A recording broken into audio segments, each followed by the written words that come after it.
Regardons ensemble ce que disent les services de renseignement britanniques à l'approche du 9 mai. Ils disent le regain d'efforts de la Russie pour s'emparer d'Azovstal à Mariupol et d'achever la prise de la ville est lié aux commémorations du 9 mai et au désir de Vladimir Poutine de remporter un succès symbolique en Ukraine.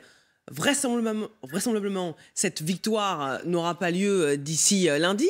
Alors comment Vladimir Poutine peut-il habiller cet échec auprès du peuple russe? Que peut-il annoncer pour le 9 mai?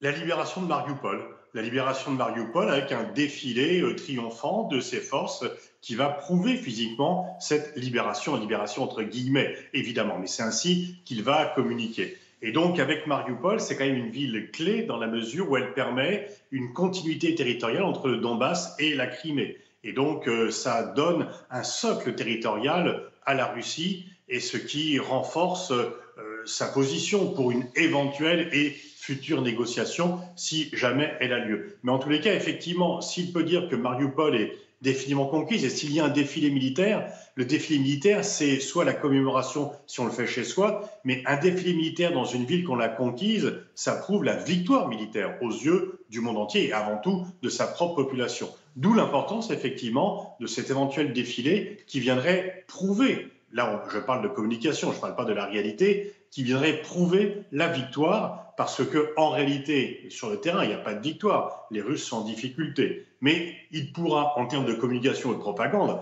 utilisons les deux termes, il pourra montrer à sa population que la Russie a triomphé. La preuve, c'est que les troupes russes peuvent défiler dans une ville qui vient d'être conquise, libérée.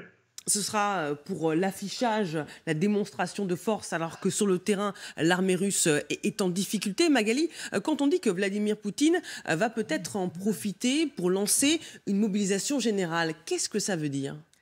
On se perd un peu en conjecture sur ce que pourrait annoncer le 9 mai Vladimir Poutine. Alors, on a des informations des services de renseignement occidentaux qui communiquent sur ce qu'ils pensent savoir aussi. Là aussi, attendons de voir ce qui se passe véritablement le 9 mai. Mais il y a plusieurs cas de figure. Déjà, on nous dit que le 9 mai, Vladimir Poutine pourrait annoncer des référendums pour rattacher les régions séparatistes du Donbass à la Russie, éventuellement même un référendum à Kherson, qui est la première grande ville du sud prise par les Russes, pour un peu sur le modèle de ce qui s'est passé en Crimée en 2014, officialiser le rattachement de ces provinces ou de ces villes à la Grande Russie. Il y a aussi un autre son de cloche qu'on entend beaucoup, notamment dans les médias américains, sur CNN notamment, qui verrait le 9 mai Vladimir Poutine abandonner le terme d'opération spéciale en Ukraine. Vous savez, c'est ce qu'il martèle. Aujourd'hui, officiellement, on est dans une opération de sécurité en Ukraine. C'est ce que disent tous les médias russes pour annoncer officiellement la guerre. Le problème, c'est la guerre avec qui? Avec l'Ukraine, avec l'OTAN, avec les Occidentaux. Qu'est-ce que ça permettrait à Vladimir Poutine, toujours si je me fie aux renseignements américains, ça lui permettrait notamment de sonner la mobilisation générale, c'est-à-dire de mobiliser notamment les conscrits. Enfin, il a un problème de troupes. En effet, un quart de ces troupes russes depuis le début de l'offensive sont hors d'état de combattre. Donc, il a besoin de soldats frais.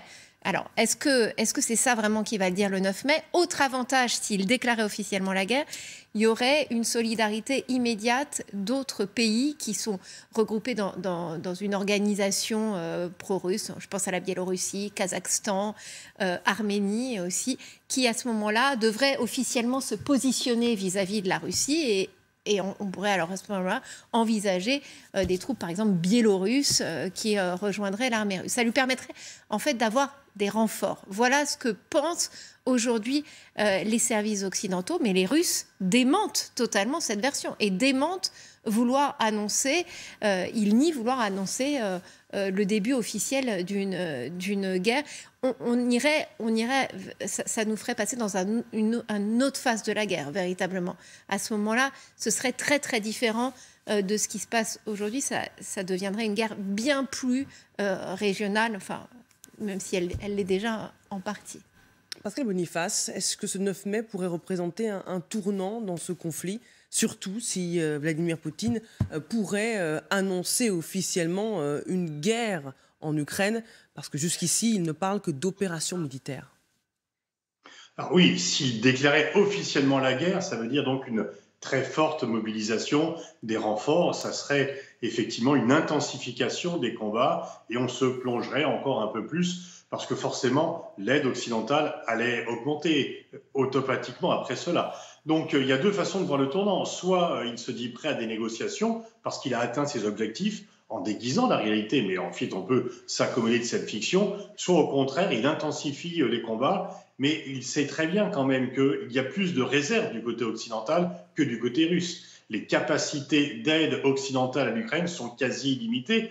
Les États-Unis viennent de décréter 33 milliards. C'est la moitié du budget de la défense russe sur une année. Et on sait que l'arsenal américain est quasi sans limite et que les Américains peuvent très bien faire marcher la planche à billets pour augmenter leur dette, pour augmenter l'aide donnée à l'Ukraine. Donc en fait, il faut voir que s'il y a une intensification de la guerre, au bout du compte, les réserves de la Russie sont quand même moins fortes que les réserves de l'Ukraine parce qu'elle est aidée par l'ensemble du monde occidental et qu'il ne faut pas se voiler la face. Les Occidentaux sont en réalité co-belligérants. Ils n'envoient pas directement de soldats. Enfin, il doit y avoir quelques forces spéciales, mais il n'y a pas directement des soldats. Mais l'ampleur de l'aide matérielle donnée à l'Ukraine, sans parler du renseignement qui joue un rôle clé, et nous rend co-belligérants à ses côtés.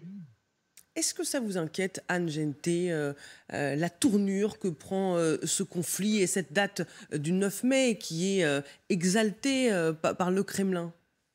Je crois en effet qu'il est difficile de savoir, d'anticiper avec précision ce qui pourrait se passer le 9 mai. Donc pour nous tous qui sommes ici, qui regardons cela avec distance, avec l'éclairage des différents invités que vous pouvez avoir, je crois qu'il faut que nous restions très lucides sur le fait que nous avons de toute façon, quoi qu'il se passe le 9 mai, un agresseur, qui est la Russie, des Ukrainiens qui sont agressés et qui ont besoin de notre plein soutien, de notre plein support, qui ont besoin que nous continuions à acheminer de l'aide, qu'elle soit médicale, humanitaire et militaire, évidemment. Et c'est ça qu'il faut avoir présent à l'esprit, que, vous savez, quand un conflit dure, et c'est probablement ce qui va se durer, il ne faudrait pas que, de ce que nous sommes, nous ici, puissions nous lasser à un moment et dire nous allons maintenant passer à autre chose. Ce serait la pire des choses à faire, même pour notre démocratie et pour notre avenir, et puisque tout ceci se passe à nos portes. Donc nous avons plus que jamais besoin d'être très lucides en prenant un peu de recul. Nous ne savons pas. Nous ne savons pas ce qui se passera le 9 mai, mais en tout état de cause, nous devons à tout prix assurer notre plein et entier soutien à l'Ukraine pour les jours à venir et même pour les semaines à venir. Permettez-moi de remercier Pascal Boniface, directeur fondateur de l'IRIS, d'avoir été avec nous en direct ce matin. Nous allons partir à Mariupol où l'opération d'évacuation des civils à Azovstal a commencé, nous dit la vice-première ministre ukrainienne. Difficile à croire au vu du contexte et des images que nous découvrons encore ce matin. À tout de suite.